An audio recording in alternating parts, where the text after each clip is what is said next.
Assalamualaikum warahmatullahi wabarakatuh.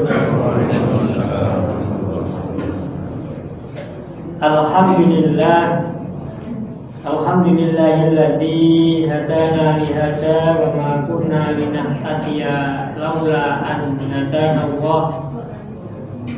Asyhadu an la ilaha illallah wahdahu la syarika lah wa asyhadu anna Muhammadan abduhu wa rasuluhu la nabiyya ba'dah.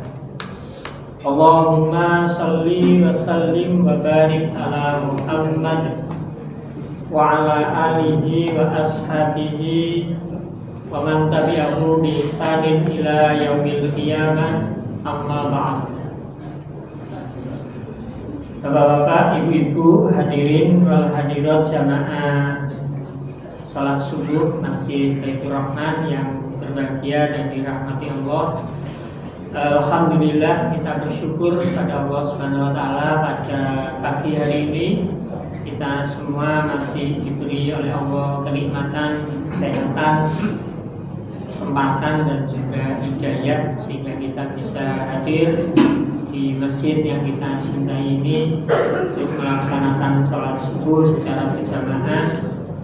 Kemudian kita lanjutkan dengan kajian Tafsirul Quran kita. Mudah-mudahan Allah meridhoi semua amal ibadah kita. Amin ya rabbal alamin.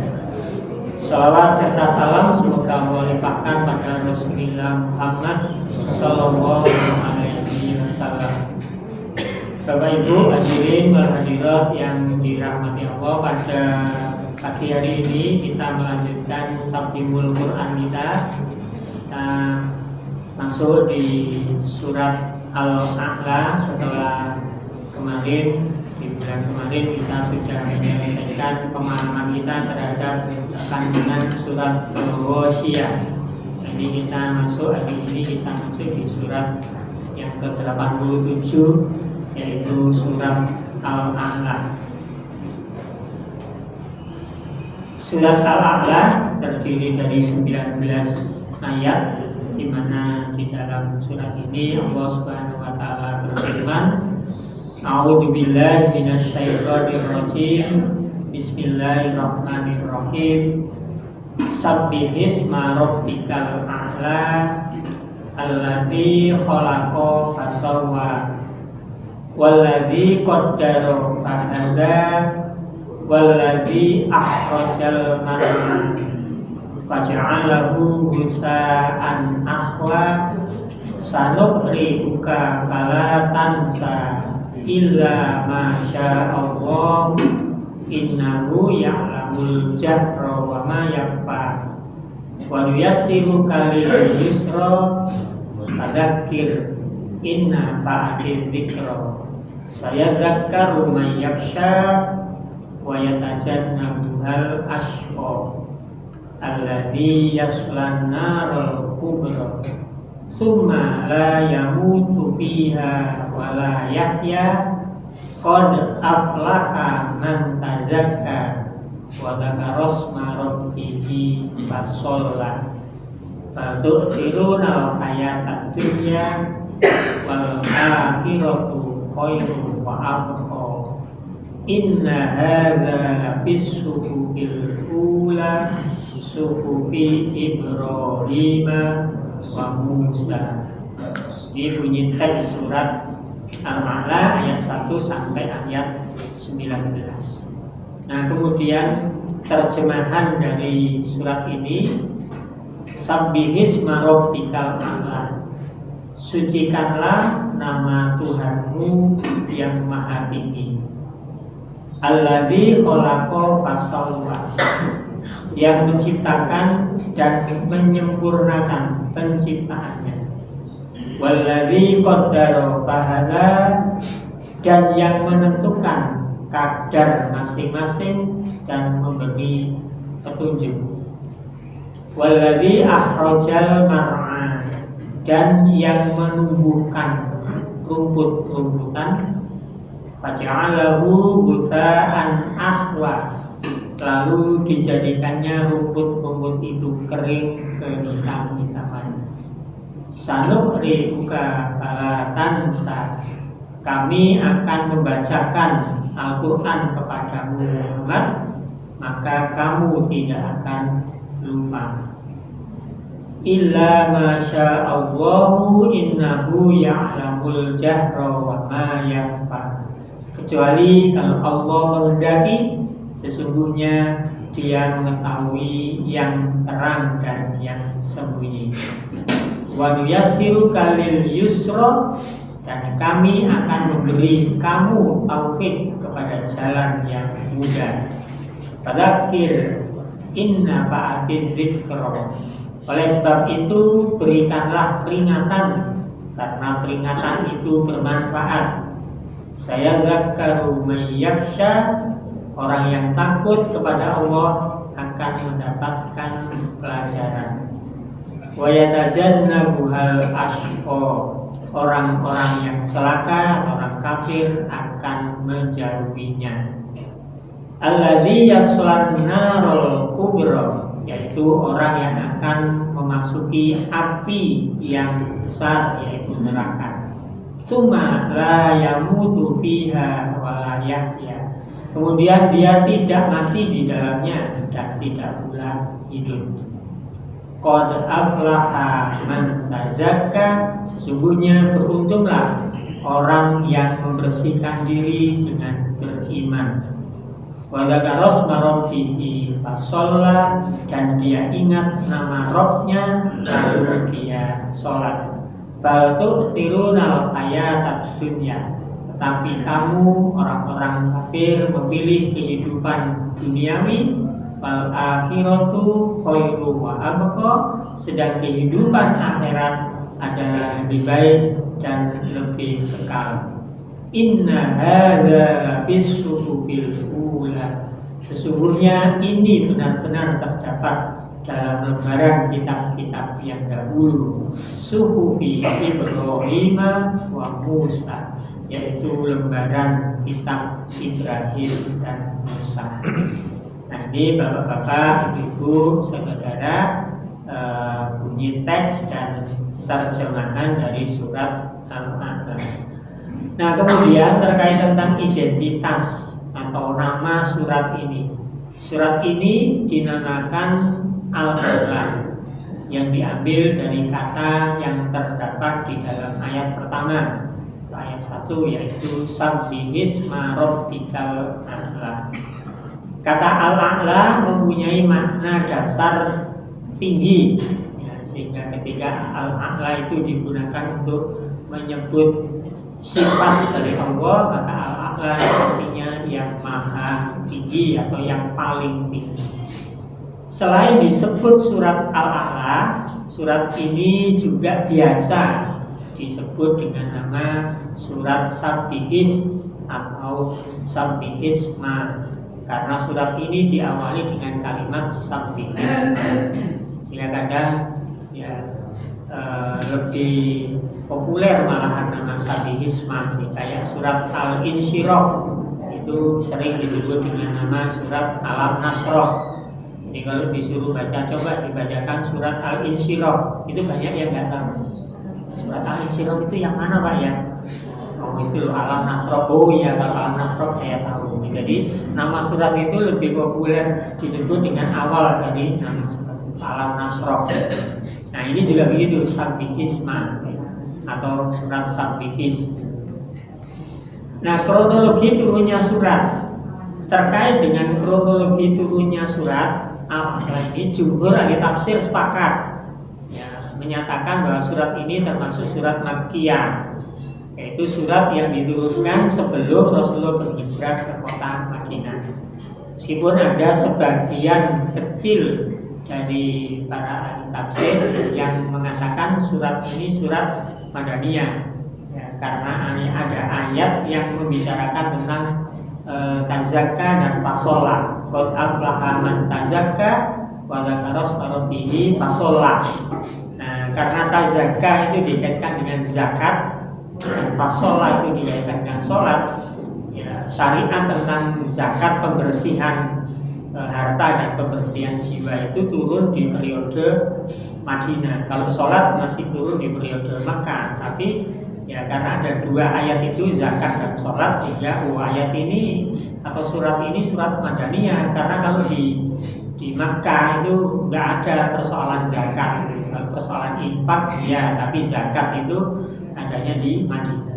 Cuma pendapat ini lemah karena qad aflaha man tazakka di situ tidak spesifik berbicara tentang pembersihan harta atau zakat, tapi lebih ke arah pembersihan diri, tazkiyatun nafs. Nah, ini sehingga dianggap pendapat itu lemah, sehingga jumhur tadi saya katakan lebih menyetujui surat ini adalah surat Makkiyah, surat yang turun di kota Mekah sebelum Rasulullah berhijrah.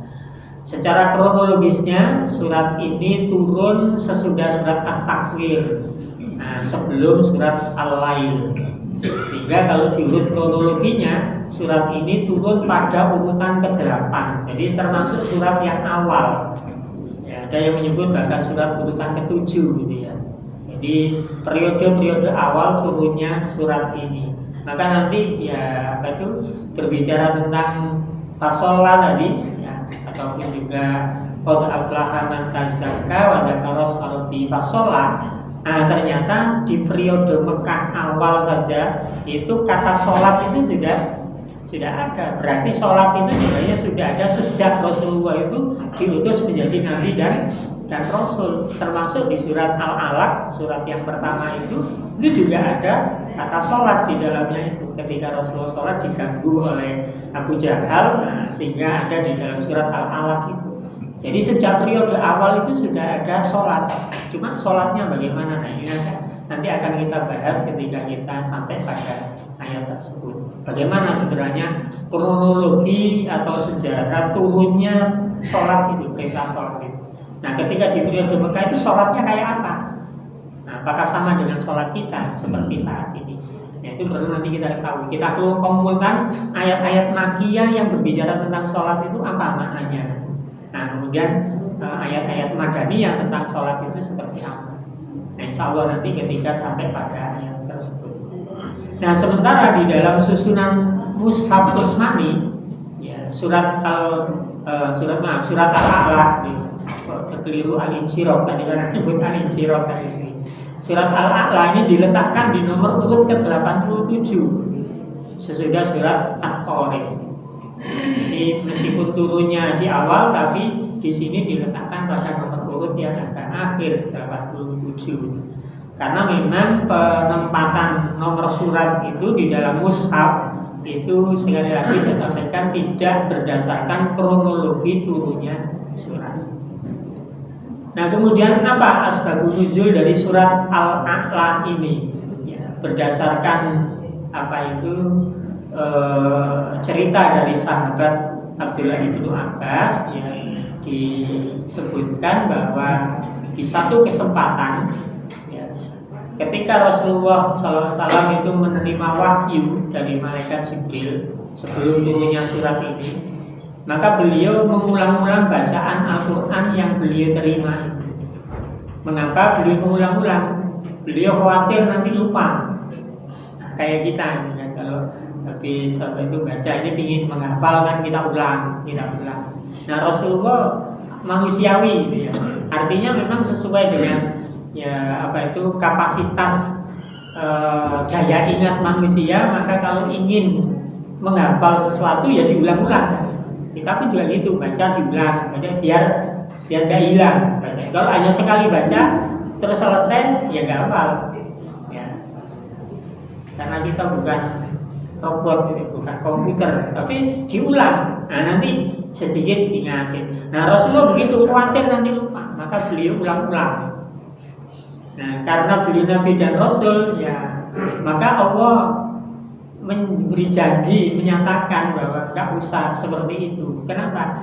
Karena Allah itu sudah menjamin bahwa ingatan Rasulullah itu tidak akan lupa.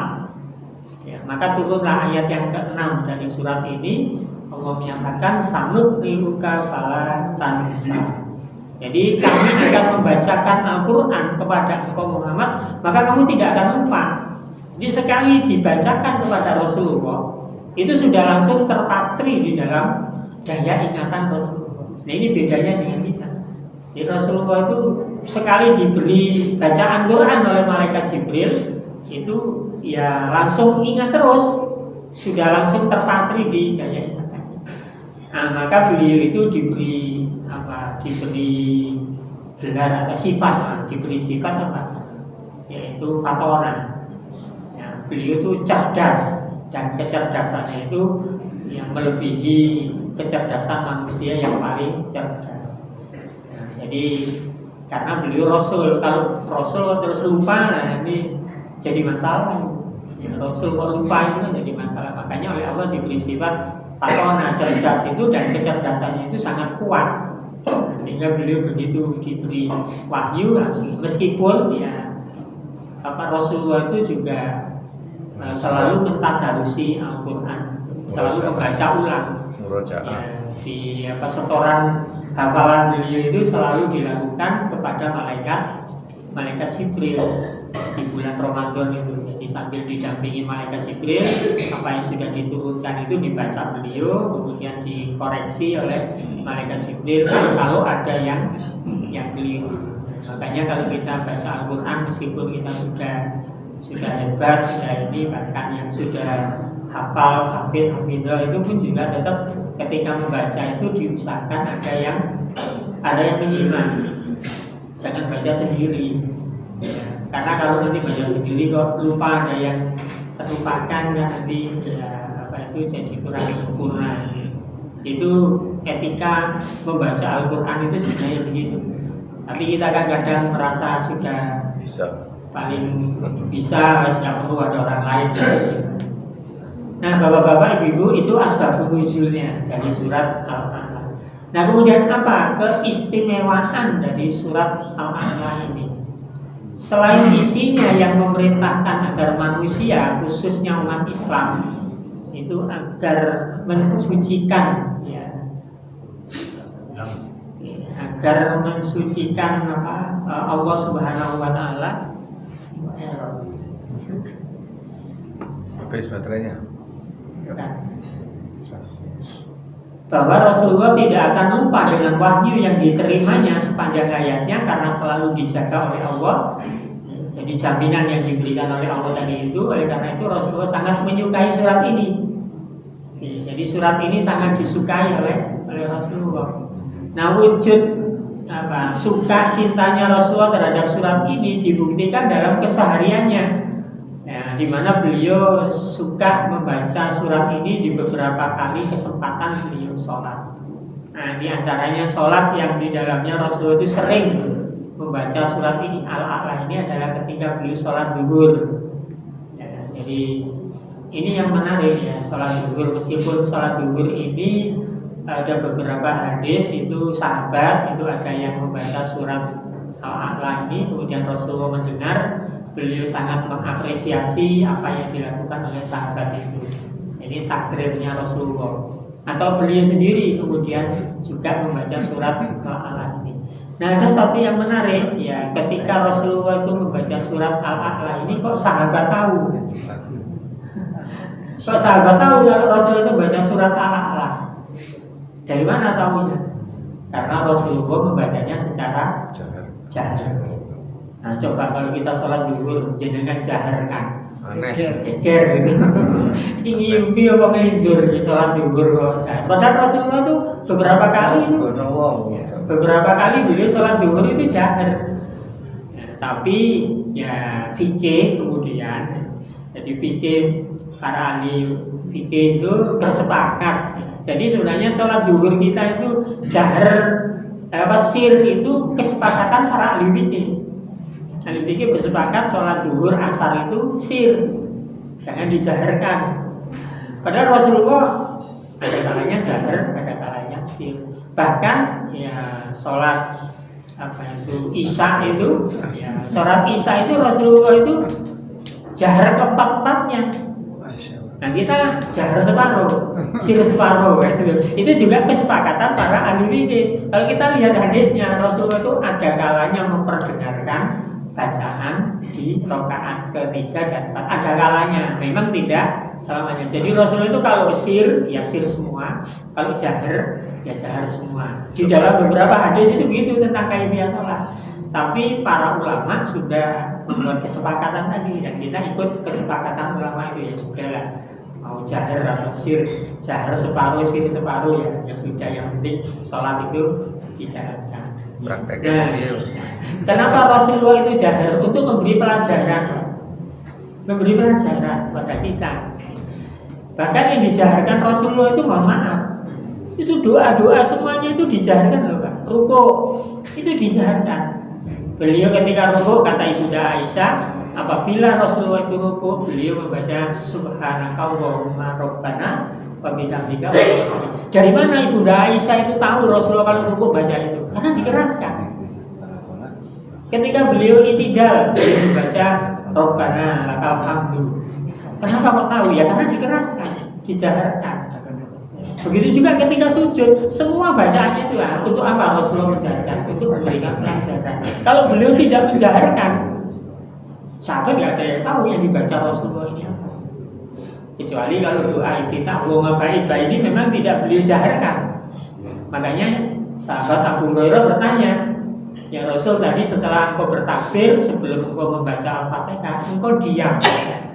Apa yang kau baca di saat engkau diam? Nah, beliau sudah jelaskan, tadi aku diam, aku membaca Allahumma ba'id baini wa baina dan seterusnya.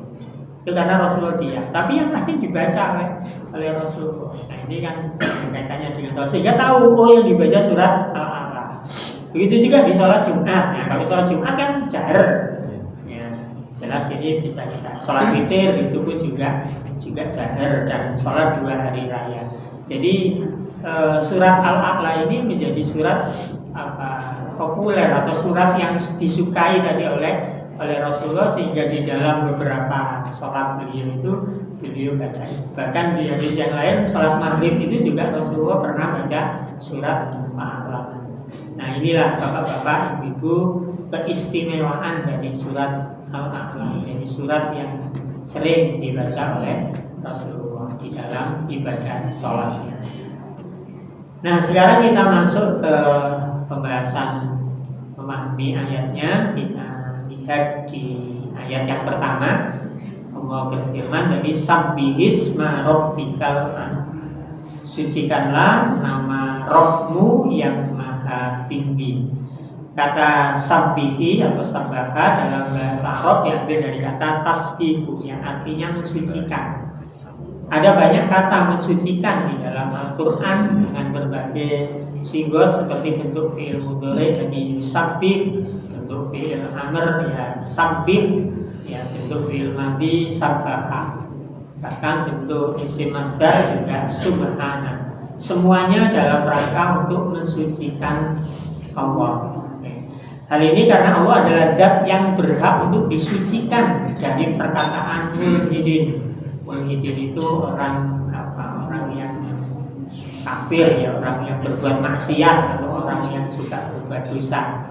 Sebab ada banyak perkataan atau akidah yang batil tentang Allah.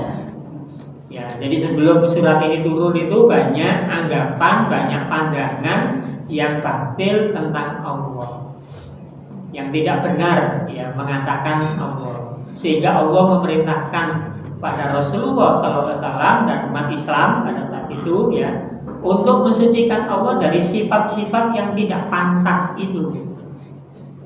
Misalnya ketika Allah dituduh memiliki anak, ya, Allah dituduh memiliki anak, maka Allah mengatakan Subhan, ya, Maha Suci Allah. Kenapa Allah nggak begitu? Nah, di antara hal-hal yang tidak pantas bagi Allah adalah mensifati Allah dengan sifat-sifat yang kurang, seperti Allah cacat, Allah buta, Allah tuli, Allah bisu, atau Allah punya anak, Allah punya istri. Semuanya ini sifat-sifat yang tidak pantas yang disematkan kepada Allah. Dan sebelum surat ini turun, pandangan orang-orang Arab itu begitu terhadap Allah. Makanya Al-Quran nanti itu banyak akhirnya meluruskan pandangan itu. Bahkan jika kita buka Alkitab, ya, Alkitab atau Bible ya, yang dipakai oleh orang-orang Yahudi ataupun orang-orang Nasrani, ya, di saat itu bahkan sampai sekarang mungkin kalau kita mau buka itu ya di dalam Alkitab itu, kita akan mendapati di dalamnya pensifatan yang menunjukkan kerendahan Allah. Nah, misalkan Allah itu menangis. Jadi Allah itu disebutkan menangis. Allah bisa menyesal dan hatinya sedih. Ya, Allah menyesal telah menciptakan manusia. Ini ada di dalam Alkitab. Ya. Allah menyesal karena malapetaka yang dirancangnya itu ya, dialami oleh umatnya. Ada di dalam Alkitab. Bahkan Allah menyesal menjadikan Saul itu raja Israel. Jadi di dalam Alkitab itu ada penyematan sifat kepada Allah. Bahkan yang menarik nanti itu ya, Allah mencari Nabi Adam yang bersembunyi, harus dicari-cari. Nah, ini yang menurut orang Israel itu, bahkan ini Allah itu menciptakan langit dan bumi dalam 6 hari, sehingga di hari ke-7 Allah istirahat. Makanya kan ada pertanyaan yang aneh-aneh katanya termasuk tentang malaikat Jibril. Nah, ini malaikat Jibril itu kan tugasnya menurunkan wahyu. Sekarang wahyu sudah tidak turun. Apa kerjaan malaikat Jibril? Katanya nongkrong, katanya tidur. Ini kan ya, itu malaikat lah. Allah aja disifati istirahat. Ya, kalau Allah istirahat, bumi ini ya selesai ya, harus selesai. Nah, yang lebih parah ini diceritakan di dalam Bible, di dalam ya, perjanjian lama ini, bahwa Allah itu berkelahi. Bahkan ini pernah menjadi cerita Israiliyat di dalam kitab-kitab tafsir ketika kita membaca tentang kisah Nabi Yakub alaihissalam. Ya, jadi Allah itu gelut bergulat dengan Nabi Yakub. Dan Allah kalah Pak ini ya. Allah kalah. Ini kan ini cerita Israiliyat. Kenapa? Karena Yakub itu Israel. Jadi Yakub itu Israel, Pak. Maka hati-hati. Saya sering katakan sekarang kan rame itu. Bapak Ibu jangan sampai mengatakan Israel laknatullah. Oh, bahaya. Sebab yang disebut Israel itu Nabi Yakub. Masa Nabi Yakub dilaknat Allah? Israel. Yahudi. Ya, jadi Yahudi Zionisme itu yang laknatullah. Kalau Israelnya sudah orang baik, Nabi Yakub kok. Dan kadang-kadang kita saking bencinya dengan bangsa Israel itu melaknat Israel. Tidak boleh. Kalau Yahudi silakan, Zionis silakan, karena itu sudah aliran sudah. Tapi Israel itu nama orang, dan yang disemati diberi gelar Israel oleh Allah itu Nabi Yakub. Maka anak-anaknya itu disebut Bani Israel. Ada 12 suku karena anaknya Nabi Yakub itu ada 12. Maka disebut Bani Israel itu. Nah, Yahudi itu hanya salah satu klan dari Bani Israel. Makanya sebenarnya orang-orang di dalam negeri Israel sendiri itu tidak semuanya sepakat dengan pemerintah Zionis. Cuma nggak pernah dipublis, Pak. Jadi publis itu bahwa ya mengangkat pemerintahan Zionis itu. Jadi memang saat cerita Allah gelut dengan Nabi Yakub dengan Israel itu Allah kalah kan ya lucu masa. Ya. Tapi ini cerita ini ya dulu populer di kalangan kita ketika kita membaca tafsir klasik, bahkan mungkin di tafsir Ibnu Katsir pun juga cerita itu disebutkan. Makanya di dalam tafsir Ibnu Katsir itu sering disebut banyak kisah Israiliyat. Nah, kalau kita tidak selektif ya juga nanti terbawa-bawa oleh cerita Israiliyat itu. Nah, hal-hal seperti itu kan mustahil didapati di dalam Al-Quran, nggak ada. Justru di dalam Al-Quran Allah berulang-ulang menyuruh kita untuk mensucikannya. Ya, di dalam banyak ayat tadi saya sebutkan. Ya. Jadi kita malah disuruh mensucikan. Inilah sebabnya mengapa Allah kemudian menurunkan surat ini, juga karena banyaknya pandangan-pandangan negatif tentang Allah. Jadi Al-Quran itu mengajarkan kepada kita agar selalu mensucikan Allah dari hal-hal yang tidak pantas disematkan bagi Allah. Nah, di antara yang perlu kita sucikan dari Allah adalah menyamakan Allah dengan makhluk. Dari hati ini, menyamakan Allah dengan makhluknya, baik itu secara zatnya ataupun mungkin secara sifatnya dan kedudukannya. Memang benar ya bahwa beberapa sifat Allah itu sama dengan sifat-sifat makhluk dalam penamaan. Misalkan Allah itu Maha Rahman. Rahman itu artinya Maha memberi. Kita pun manusia juga suka memberi. Ya, kita suka memberi, sama penamaan yang memberi Rahman tapi meskipun namanya sama, tapi hakikat di dalam memberi itu berbeda. Sama-sama memberinya. Allah kalau itu Rahman, Maha memberi, Allah tidak pernah pilih kasih, Pak.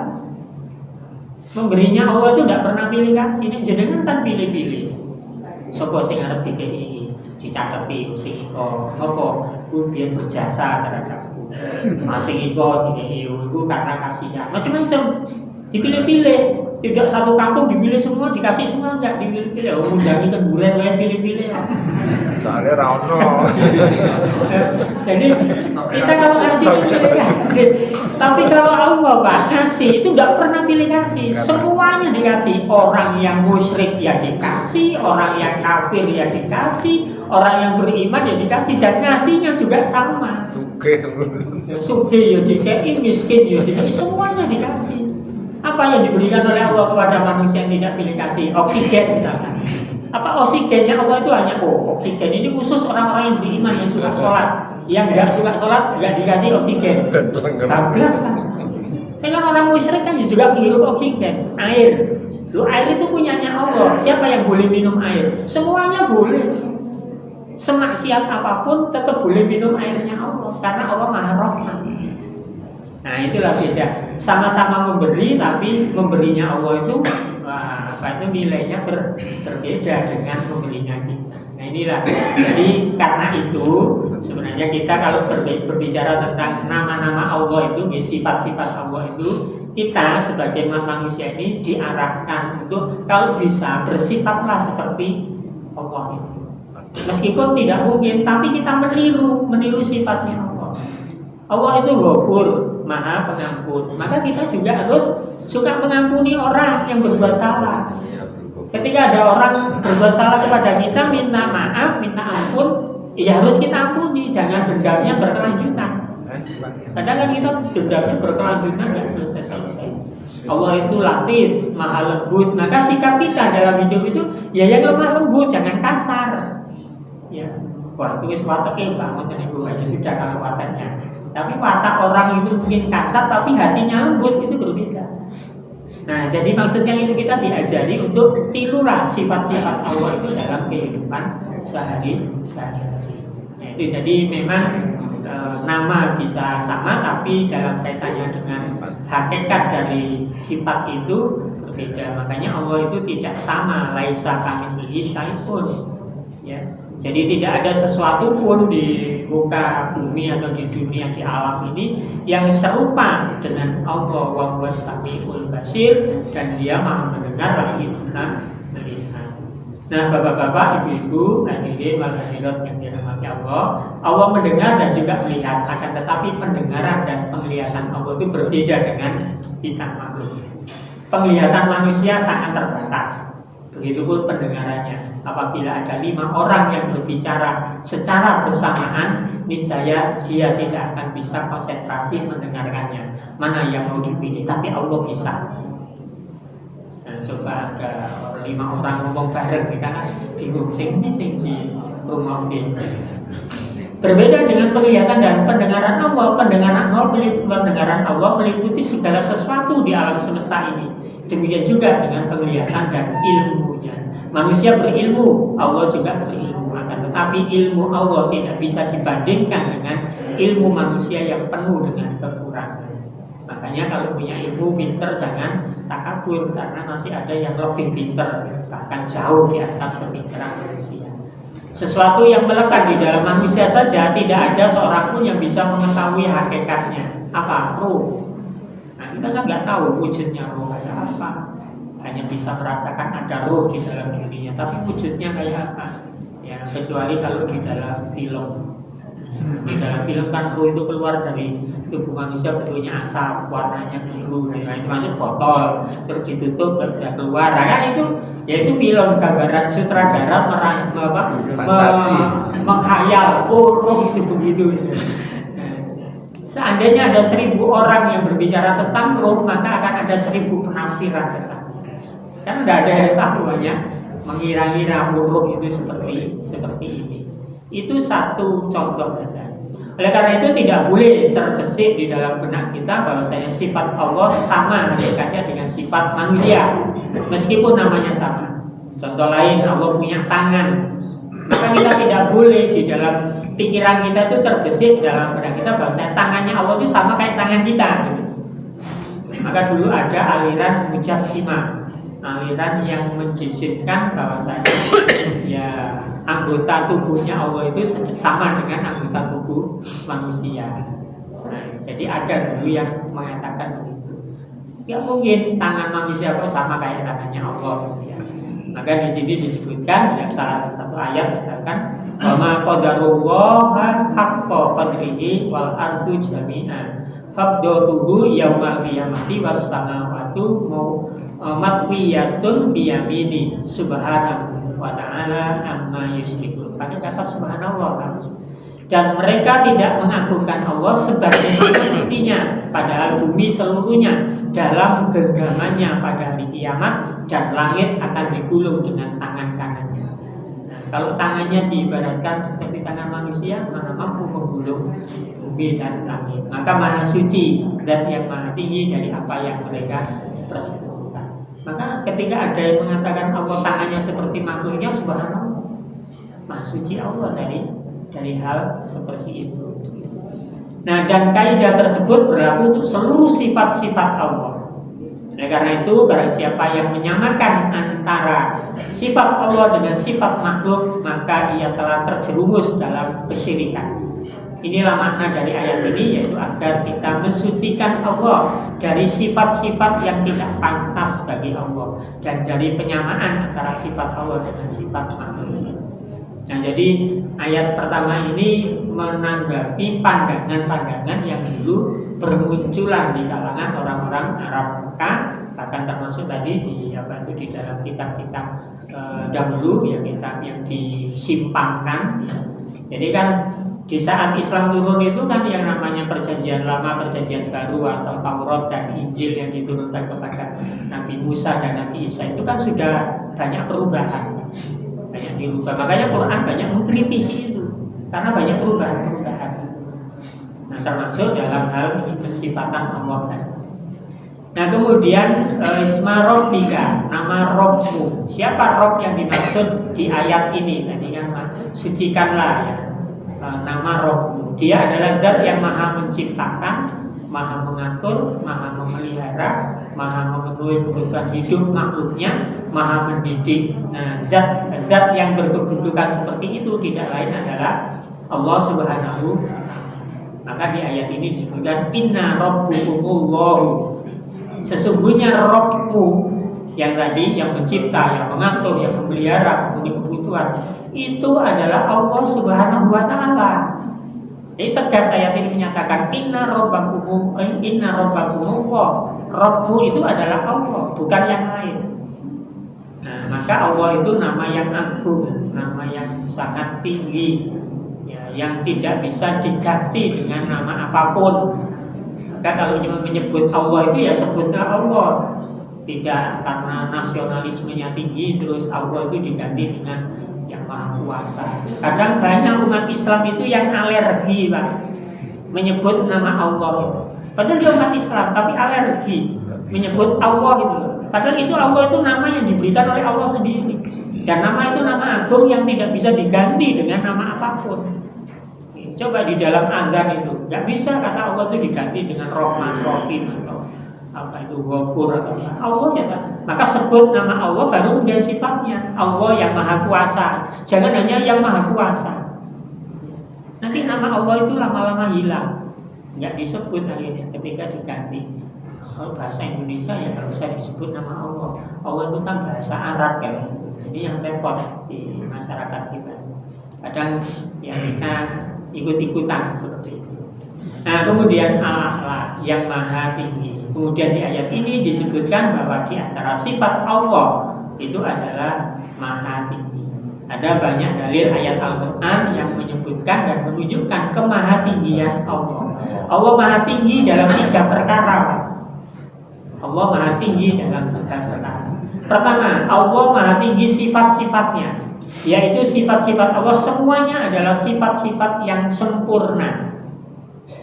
Sifat-sifat yang sempurna. Yang kedua, Allah maha tinggi di atas seluruh makhluknya. Maha tinggi di atas seluruh makhluknya. Yang ketiga, zat Allah itu maha tinggi. Ya. Jadi Al-A'la itu di sini yang meliputi tiga hal ini. Artinya yang maha tinggi kemudian semua umat Islam sepakat bahwasanya sifat-sifat Allah adalah sifat yang tinggi. Begitupun semua sepakat bahwasanya tidak ada satu makhluk pun yang menyamai ketinggian Allah. Namun dalam masalah ketinggian zat, di tengah kaum muslimin telah terjadi penyimpangan pandangan. Dalam kaitannya dengan sifatnya sepakat, dengan kedudukannya sepakat. Tapi ketika berbicara tentang zatnya, ya, padahal kita kan tidak boleh berbicara tentang zatnya Allah. Tapi kadang dalam diskusi sering terjadi. Nah, sebagian umat Islam sampai sekarang meyakini bahwa Allah ada di mana-mana. Jadi kan juga yakin ya, Allah ada di mana-mana. Pendapat bahwasanya Allah itu ada di mana-mana ini sangat berbahaya. Kenapa berbahaya? Jika Allah itu ada di mana-mana, berarti Allah itu juga ada di kamar mandi. Berarti Allah itu juga ada di dalam perutnya hewan. Berarti Allah itu juga ada di dalam perut kita. Maha suci Allah dari pendapat batil seperti itu. Sesungguhnya ini adalah sesuatu yang tidak masuk akal. Masa Allah kok berada di tempat-tempat yang tidak tepat? Karena tadi dipahami Allah ada di mana-mana secara zatnya. Nah, kemudian sebagian lagi ada yang mengatakan bahwasanya Allah tidak di atas dan tidak di bawah. Jadi keberadaan Allah sebagai zatnya tadi tidak di atas dan di bawah.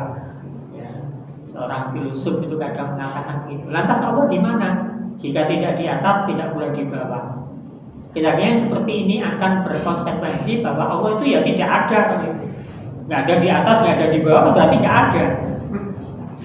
Maka Allah maha suci dari anggapan seperti itu. Nah, karena itu Imam Abu Hasan Al-Asy'ari, ya Asy'ariyah namanya, menjadi cikal bakalnya Ahlussunnah wal Jamaah. Memang perdebatan tentang ini kan ramai dulu di masa klasik. Ya, kalangan Mu'tazilah tadi mengatakan Allah itu ada di mana-mana. Ya, sementara ya Asy'ariyah ini mengatakan bahwa para sahabat Rasulullah telah ijma, telah sepakat bahwa Allah itu berada di atas arsy, sebagaimana yang ditunjukkan oleh banyak ayat Al-Quran dan hadis-hadis Nabi. Artinya Allah itu ada di atas gitu. Banyak Al-Quran yang menyebutkan bahwa Allah itu berada di atas arsy, di atas posisinya, bukan di bawah, bukan di samping kanan. Berarti kalau gitu Allah itu terbatas, kan gitu kan? Nah, di ayat misalkan rafa'ahu Allahu ilaihi, tetapi Allah mengangkat Nabi Isa alaihissalam ya ke atas. Mengangkat itu ya ke atas, maknanya begitu. Berarti Allah itu di atas mengangkat Nabi Isa. Meskipun makna rafa'ahu di sini itu artinya mewafatkan. Maka ini pun juga ramai perdebatannya. Nabi Isa itu wafat belum? Katanya sebagian mengatakan masih hidup, nanti turun lagi di akhir zaman. Tapi sebagian mengatakan enggak, maksud diangkat itu ya diwafatkan oleh Allah. Ya wafat, cuma nanti akan dihidupkan oleh Allah, diturunkan kembali kalau memang di dalam nubuwah itu dikatakan Nabi Isa nanti di akhir zaman akan turun. Itu perdebatan tentang wafat tidaknya Nabi Isa pun ramai. Orang-orang kalangan Ahmadiyah itu meyakini bahwa Nabi Isa itu wafat, bahkan kuburannya pun juga telah diketahui kan. Kalau Bapak baca tentang buku tentang Ahmadiyah itu kan ditunjukkan ini loh kuburannya di sini. Terlepas benar atau tidak itu yang mereka mengatakan Nabi Isa wafat. Tapi sebagian umat Islam yang lain mengatakan enggak, beliau tidak wafat, sampai sekarang masih hidup. Gimana di sisi Allah? Nah, padahal yang dimaksud dengan wafat itu kan ya jasadnya kembali ke bumi, ruhnya kembali pada kepada Allah atau di alam kubur tadi. Nah, di dalam surat Fatir juga itu ilahi yas'adul kalimut thayyibu wal amalus sholihu yarfa'u. Kepadanya lah akan naik perkataan-perkataan yang baik dan amal kebajikan dia akan mengangkatnya. Nah, makna dari yarfa'u di sini dipahami ke atas, maka Allah itu dipahami berada di atas. Jadi kadang begitu.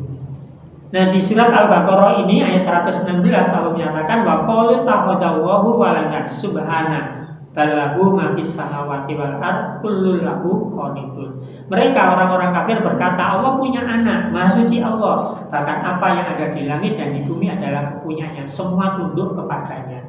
Di surat Maryam pun juga begitu. Jadi apabila Allah itu menetapkan sesuatu, idza qada amran fa inna ma yaqulu lahu kun fayakun. Nah, apa maksudnya?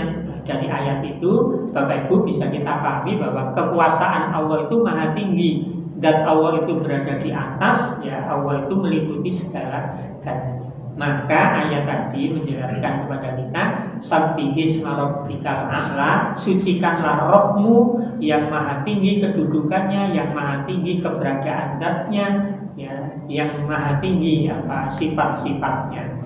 Nah, tidak boleh kita mensifati Allah dengan sifat-sifat makhluknya seperti umat-umat terdahulu. Nah, ini makna dari ayat 1 ini. Nah, kemudian nanti kita lanjutkan ayat yang kedua karena ini sudah jam 6. Tapi kalau ada pertanyaan mungkin Belanda gitu. ya. Belanda. Oh, Belanda yang benar. Oh, masih 55. Masih ada berapa menit? 7 menit. 7 menit. Silakan kalau ada pertanyaan Bapak Ibu. Mungkin ada hal-hal yang tidak harus di materi pada bagian ini. Monggo kalau ada pertanyaan. Monggo diberi kesempatan. Nanti kalau enggak ada. Oh, monggo Pak Adi. Kembali saya nanya aja. Ini inline nyambung sama surat Al-Baqarah 110 Pak Ahmad.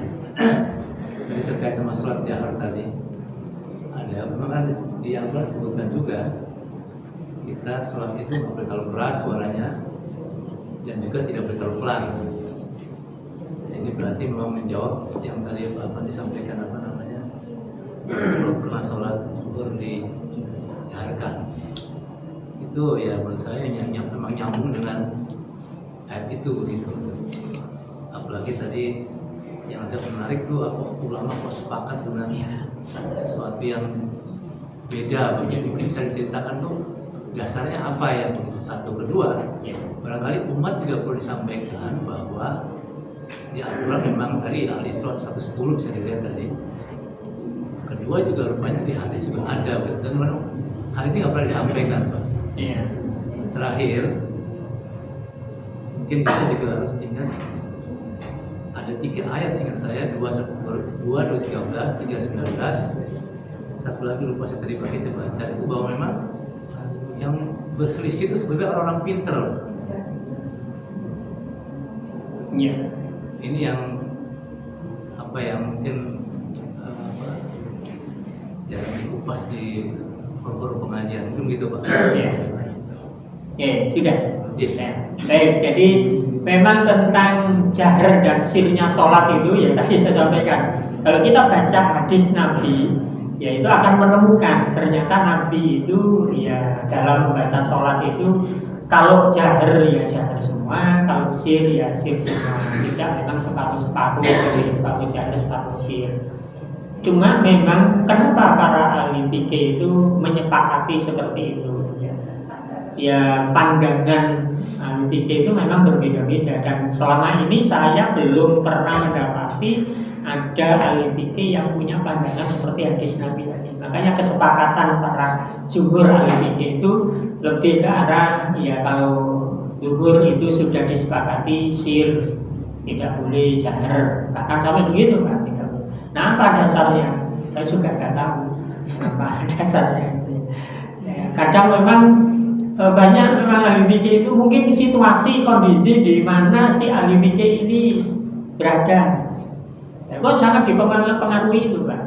Jadi fikih yang beredar di kita itu kan sangat dipengaruhi itu. Makanya muncul 4 atau 5 bahkan ada 6 tentang fikih fikih akbar itu fikih akbar. Jadi fikih akbar itu fikih yang dibuat oleh para ahli fikih. Ada 4 mazhab ya yang populer di kalangan ahli sunnah. Ada Maliki yang paling senior, paling tua itu kan Maliki, Imam Malik. Kemudian ada Hanafi, kemudian ada Syafi'i dan ada Hambali. 4 ini beda-beda semua, Pak. Jangan dikira sama, berbeda-beda. Kok bisa? Apa sumbernya satu? Karena dipengaruhi lingkungannya. Imam Syafi'i bahkan ada qaul qadim, qaul jadid. Ya, ketika masih di Baghdad, di Mekah dan Baghdad itu qaul qadim, yang perkataan lama. Tapi ketika pindah ke Mesir, ada qaul jadid. Kenapa? Kondisi di Mesir berbeda dengan kondisi di Baghdad, berubah. Fatwanya itu loh Pak, berubah. Ya, makanya harus tahu itu juga. Jadi berbeda. Nah, kenapa? Karena dipengaruhi. Saya tidak tahu apakah para ahli fikih ketika menyusun tentang konsep sholat jahar siri ini memang kondisi pada saat itu di lingkungannya. Ya kalau ditanya apa ya Pak sebabnya, saya belum sampai menelusuri ke sana ini. Nanti coba kita lihat apa sih sebabnya kok dijaharkan atau disirkan itu sudah ditetapkan begitu. Ditetapkan. Makanya kalau saya kadang kalau di rumah, ya kalau sholat misalkan tidak sempat ke masjid karena ini terus di rumah sama keluarga, itu beberapa kali saya praktekkan begitu, Pak. Awal-awalnya istri saya, anak saya itu kaget sholat isya kok jahar semua. Nah, terus tanya, Pak tadi lupa Pak ya? Kenapa? Kok yang rakaat 3 kok juga dikeraskan? Enggak lupa, memang disengaja. Loh kenapa? Sampai dulu hadisnya Nabi coba baca. Oh iya ya. Akhirnya paham. Nah, tapi kalau di masjid saya belum berani Pak. Nanti dikira orang ngerti tadi imam kurang paham ya. Karena fikih kita sudah terlanjur fikih Syafi'iyah. Jadi kita itu di Indonesia ini sudah terlanjur fikih Syafi'iyah. Nah, kenapa para imam ini kok berbeda dalam pemahamannya? Bisa jadi loh Pak. Misalkan nih, antara Imam Abu Hanifah dengan Imam Maliki aja lah. Imam Malik padahal ini ya Imam Abu Hanifah itu juga pernah belajar dengan Imam Malik ya, tapi tidak selamanya karena beda tempat dan jauh Pak. Imam Malik itu di Madinah. Ya, makanya ijtihadnya Imam Malik atau sumber hukum menurut Imam Malik setelah Quran dan hadis itu tradisinya orang Madinah. Kenapa? Karena tradisi Islam itu tumbuh di Madinah. Maka apa yang dikatakan oleh kalangan ahli Madinah, orang-orang Madinah itu lebih kuat daripada yang lain gitu. Kenapa? Ini biasanya. Nah yang menarik, 6 hari di bulan Syawal menurut orang-orang Madinah nggak ada. Makanya menurut Imam Malik puasa 6 hari di bulan Syawal itu nggak ada. Kenapa? Karena orang Madinah katakan nggak ada. Padahal hadis Nabi ada. Ini kan itu ya. Nah sementara Imam Abu Hanifah tinggalnya di kota Kufah, Basra. Sekarang masuk Iran. Perjalanan dari Kufah ke Madinah itu sangat lama, bisa 1 sampai 3 bulan perjalanan jalan kaki dulu. Kalau sekarang lebih cepat. Nah maka ketika ada satu problem, ada satu masalah, ya Imam Abu Hanifah itu tidak serta-merta bisa kemudian menemukan hadis. Karena di Madinah, di Kufah itu bukan gudangnya hadis. Makanya nanti dalam membuat fatwa, Imam Abu Hanifah itu lebih rasional dibandingkan dengan Imam Malik. Kalau Imam Malik hadis lah, karena Madinah itu sumbernya hadis. Menyelesaikan problem dengan hadis-hadis Nabi. Makanya Imam Abu Hanifah punya kitab namanya Al-Muwatta, kumpulan hadis-hadis. Imam Abu Hanifah nggak punya, Pak. Ya Imam Abu Hanifah nggak punya kumpulan hadis, kan apa? Oh mencari hadis itu, ya maka ketika ada problem dia kirim surat kepada Imam Malik, ya untuk ada nggak hadisnya. Tapi kan lama itu Pak, harus segera ada penyelesaian fatwa, maka dia keluarkan dengan fatwanya. Nah, maka nanti ketika hadis itu datang dia terima, ternyata fatwanya itu tidak sesuai dengan hadis, dia rubah. Oh ternyata hadis yang disampaikan begini, sementara pendapat begini, dia akan rubah untuk disesuaikan dengan hadis. Jadi kalau para ahli fikih dulu itu begitu terbukanya, salah ya ngaku salah, tidak seperti sekarang, salah tetap ngotot salah, tidak ngotot benar, ngotot salah, ya terus. Jadi karena apa? Tidak terbuka. Nah bisa jadi perbedaan itu muncul karena itu. Jadi fatwa tentang jahar dan sir di dalam sholat ini ya memang dilihat dari sisi hadis itu ada banyak yang tidak pas. mungkin ada hadis lain juga yang menceritakan bahwa Rasulullah itu pernah sholat isya itu jahar terus sir. Tapi saya baca itu tidak menemukan, belum menemukan. Nah, nanti bisa kita cari hadisnya. Tapi karena sudah terlanjur fatwa para ulama itu begitu, ya akhirnya kita ikuti sampai sekarang. Nah, kalau mau menyadarkan berubah itu ya harus kaji betul tentang itu. Tapi belum pernah ada kajian itu. Belum pernah. Saya berulang kali menyampaikan ya tidak ini. Karena kalau baca kok hadisnya begini ya, tapi kok praktiknya kita begini, nggak sesuai dengan hadis. Majelis tarjih pun belum pernah membahas itu. Bahkan ya ada kecenderungan tetap sama dengan fikihnya Imam Madzhab 4 itu. Nah itu 4 madzhab. Belum lagi nanti ada madzhab Dhohiri, Pak. Madzhab Dhohiri itu misalkan contoh adalah siapa itu yang di Spanyol itu Pak, pengarang kitab Al-Muhalla itu Pak. Jadi Ibnu Hazm. Jadi Ibnu Hazm itu madzhab Dhohiri, Pak. Maka kalau panjenengan baca Al-Muhalla itu sangat tekstual. Karena dia Dhohiri, apa yang ada di teks itu ya dia pahami itu. Sehingga pendapat-pendapatnya kadang berbeda dengan 4 madzhab itu. Nah, kemudian ada madzhab Syiah. Nah, madzhab Syiah itu juga punya sendiri. Yang sekarang lagi ribut dengan Israel. Jadi kan belo Syiah apa Israel, Pak? Orang belo kan ya. Ya karena di satu sisi memang itu Syiah, tapi di sisi lain. Tapi kan memang ada yang mengatakan Syiah itu bukan Muslim, itu loh yang repot itu sih. Karena bukan Muslim ya wis ben beluk dhewe kalau rasa dibantu kan. Ya itulah fenomena aliran di dalam Islam. Saya kira itu Pak, ya Pak Adi, mudah-mudahan ya bisa menambah wawasan kita terkait tentang fikih ini. Karena sudah habis waktunya, kita akhiri kajian Tafhimul Quran kita pada pagi hari ini. Semoga bermanfaat. Mari kita tutup dengan bacaan kafaratul majlis dan hamdalah. Subhanallahumma wa bihamdika asyhadu an la ilaha illa anta astaghfiruka wa atubu ilaik. Alhamdulillahirabbil alamin. Nasrun minallah wa fathun qarib wa basyiril mu'minin. Wassalamualaikum warahmatullahi wabarakatuh.